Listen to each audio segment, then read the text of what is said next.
It's the Full Force News Burst Extra, brought to you by Generalsjoe's Reborn.com, with me, Christopher McLeod AKA Diagnostic 80. A while back during YoJoe June, the YoJoe brand team revealed a new name coming to the classified series. So let's talk Grunt.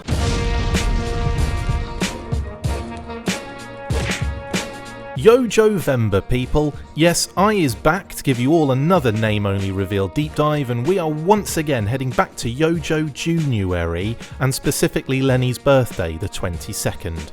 During an Instagram live event, Emily presented Lenny with a His Tank cake, foreshadowing the awesome HasLab campaign, but also dropped a few name-only reveals as well.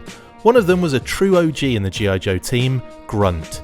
Now, even though Grunt was a character in his own right, I don't think you'd have been forgiven for thinking that his 1982 figure was designed as a sort of green shirt army builder for the good guys. That's probably because Ron Rudat designed him based on a regular infantry trooper. They even called him Grunt, for goodness sake, a term used for the infantry soldiers in Vietnam. Larry's file card gave him far too much personality, however, and Robert W. Graves was born. The original straight arm release was improved on thanks to the brand new swivel arm design in 1983, and now you could legitimately army build him without too many judgmental looks from confused family members. Mum, can I get a Grunt please? No son, you have Grunt at home. Grunt at home. So with his improved arms, this standard issue looking figure ended up becoming a favourite for kids across the land, despite having the head sculpt of a serial murderer. Yes, that heed was pretty fugly, and it's funny that in all other media, including his actual card art, he looked rather picturesque. It will be interesting to see what they do with the head sculpt for the classified figure for sure. For me, however, I just knew Grunt from the Action Force VHS tapes, including one of my favourite storylines, Worlds Without End. He was elevated to legendary status for abandoning his family in another dimension to take the place of a dead version of himself.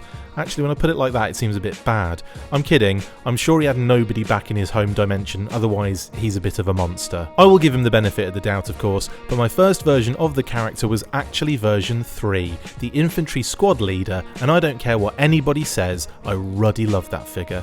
Incredibly animated yelling face head sculpt? Check. Removable helmet that exposed a black crew cut and Clark Kent curl? Check.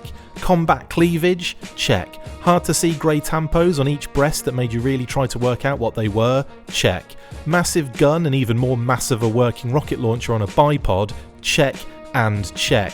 Mustardy orange trousers with zips on the shins? Yes please. Built like a brick house? Absolutely. Genuinely love this figure, and that's why he should be the classified design. I kid, of course. I fully expect the version 1 to get a sort of breaker update, and whether we get the classic green or the glider tan first, we will just have to wait and see. I do fully expect both at some point, with a few repaint options on the table. The fact Rock and Roll has been updated from his classic look makes me wonder if we will see something similar with Grunt.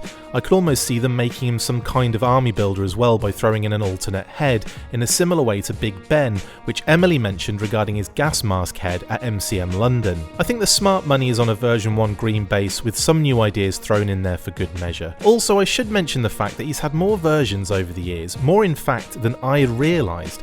The Stars and Stripes set was a bit of a disaster, but it certainly makes for an interesting deco. He had 4 different deco versions during Valor vs Venom, a comic 3-pack O-ring figure to match his reddish tan getup in issue 4, as well as convention releases and modern 4-inch figures to boot. It will be very fitting to add this particular character to the classified series, no matter what they decide to do with him. Heck, they could even do the greyish blue style from Sunbow, although I expect Super 7 to be all over that very soon. Anyway, what are you guys expecting? Green, tan, blue, or violent orange? Is there an uglier figure, and why is it Steamroller?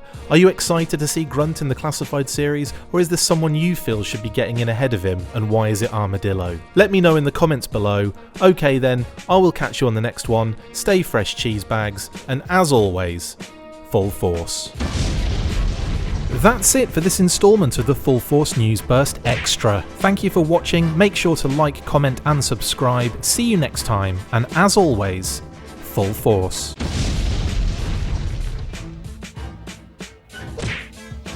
Make sure you get involved with the discussion by liking, sharing and commenting on these videos, and as always you can keep up with the show after listening by following on Twitter @TheFullForce, liking the Facebook page facebook.com/TheFullForce, and if you would like to contact the show you can message us on either of those platforms with feedback and questions. We also have a Patreon page, so if you want to show your support for the show, see your name up in lights on these videos, or enjoy exclusive bonus content, then check out patreon.com/TheFullForce podcast, or click on the link on any of the posts this podcast appears in.